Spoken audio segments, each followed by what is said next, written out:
All right, it's the next day. Although it's hot again today, it's nowhere near as oppressively humid as it was yesterday, so the humidity level has dropped a little bit. Not going to last very long, so take advantage of it while I can. So today I'm going to do a really good job of cleaning out this bore and cleaning this shaft so that I can lube it up and reinstall it.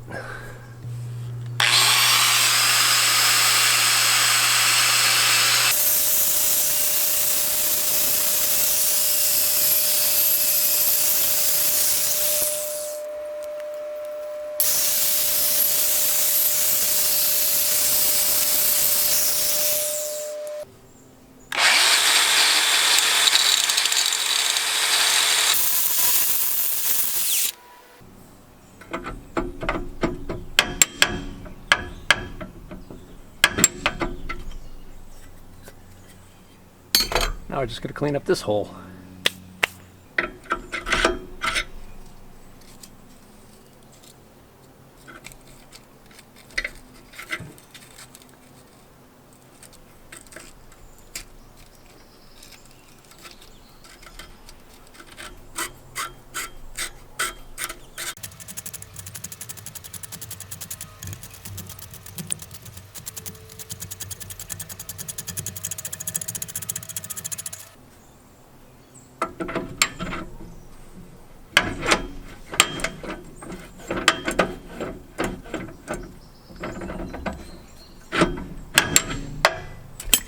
That'll work.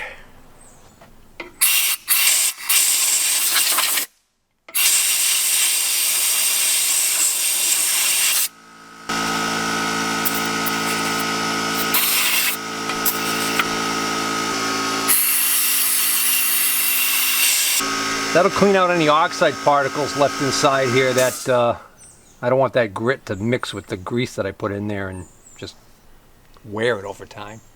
So I lost the big C-clip that holds the pedal in place. This is the one that came off of the steering coupler that I pulled out. So I was looking at it and I was gonna use this one on the pedal, and then I was like, what does this even do on the steering coupler? And it appears like all it does is it keeps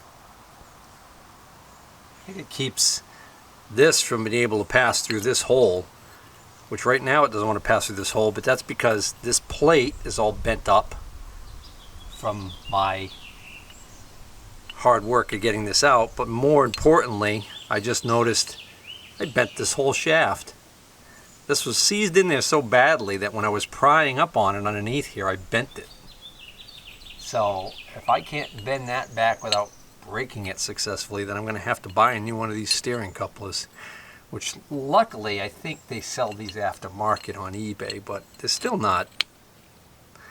they're not so cheap that I shouldn't at least try and fix this one. That's just barely wants to fit through there. Alright, I gotta clean this up anyway, so.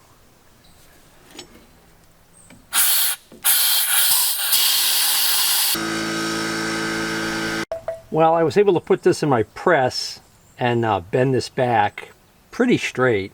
It's not perfect, but I think with the flex coupling being in there, I think it'll work.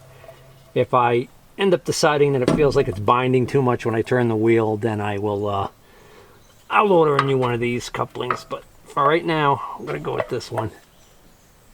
And I did dress the splines on this with a file after I got done. That's still kind of tight.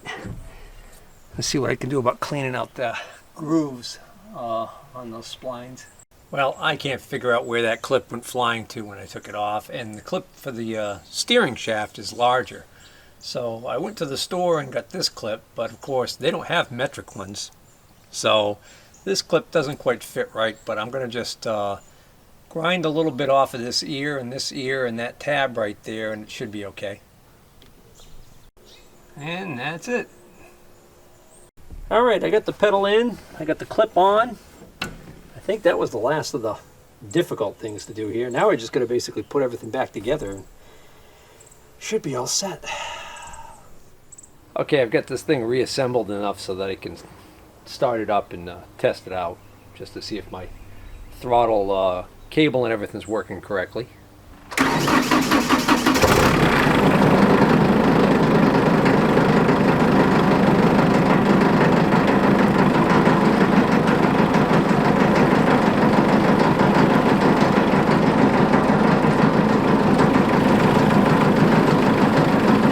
That loud noise is the bucket shaking like crazy.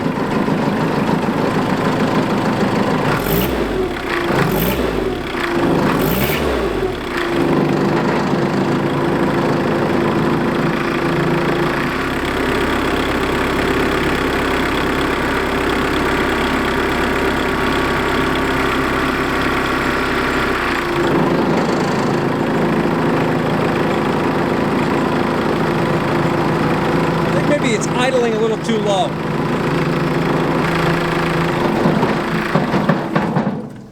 Yeah, I think I'm going to need to turn the idle up. Just tried working the bucket and that was enough load to kill the engine. So if you look right over here where the throttle cable hooks up to the linkage there, you can see now this cable has this big... Whoa, look at that. That's not cool. So I'm guessing that throttle cable is all messed up because of the fact that the hand throttle part of the cable is damaged. But over here where the actual throttle cable hooks onto the lever, there's actually a couple of adjustments. There's a couple of adjustment screws right here and here. This one is the high speed, which I noticed actually has a bend in it. And the locking nut is backed off. This is the idle one. So right now, if I loosen this jam nut and I adjust this, I should be able to bump the idle up a little bit so that the all that vibration goes away.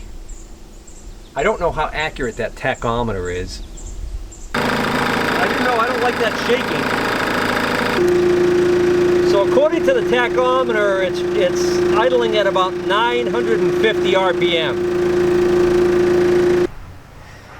Well, I remember thinking 950 RPM for idle seemed pretty reasonable to me until I just went and checked my specifications in my service manual for this thing, and it says that idle is 1200 RPM on this model. So, no wonder why it's shaking and stalling.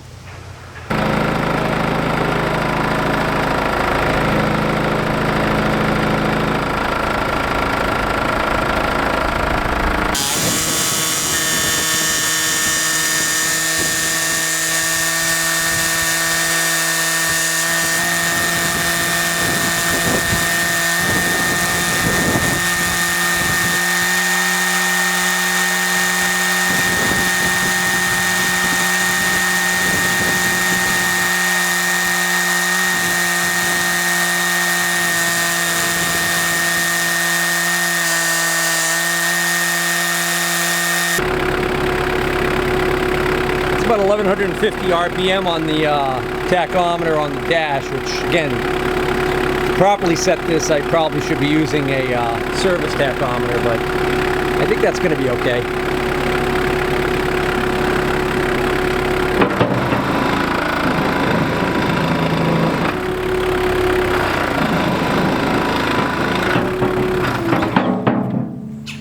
Maybe it's normal for it to stall at idle, even with the idle set correctly.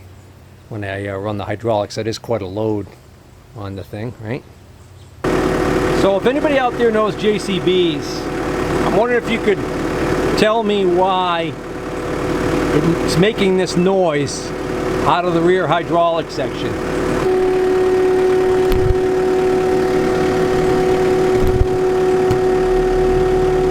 It's even louder right over here. And when I step on the brakes,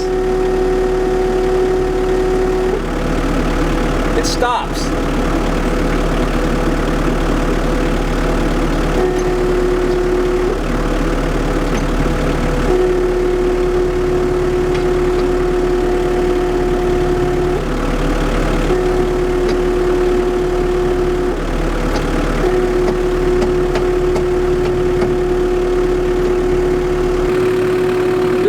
right here makes the brakes work in tandem, so I separated it. The left brake does nothing, and the lever doesn't seem to be working properly at all. The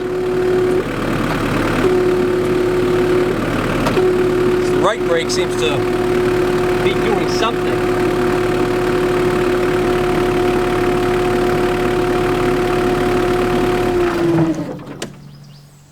Well, everybody, I guess we can call this video a wrap. The accelerator pedal is now repaired.